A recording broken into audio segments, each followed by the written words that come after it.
Today we have a lot of animals. Let's learn their names. Some farm animals and some wild animals. Let's learn their names one by one.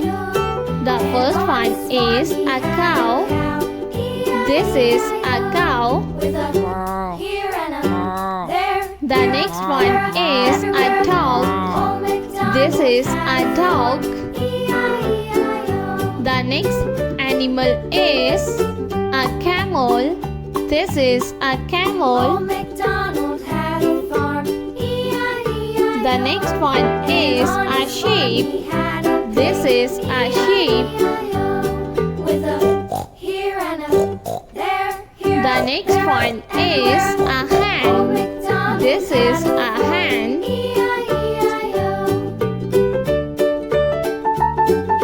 The next one is a panda.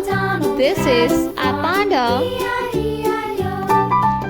The next one is a lioness. This is a lioness.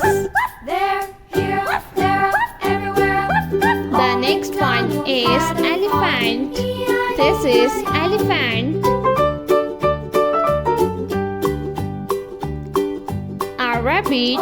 This is a rabbit. The next one is a leopard. This is a leopard. The next one is a tiger. This is a tiger.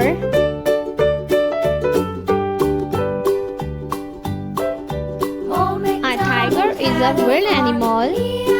The next one is a lion. This is a lion. A lion is the king of forest.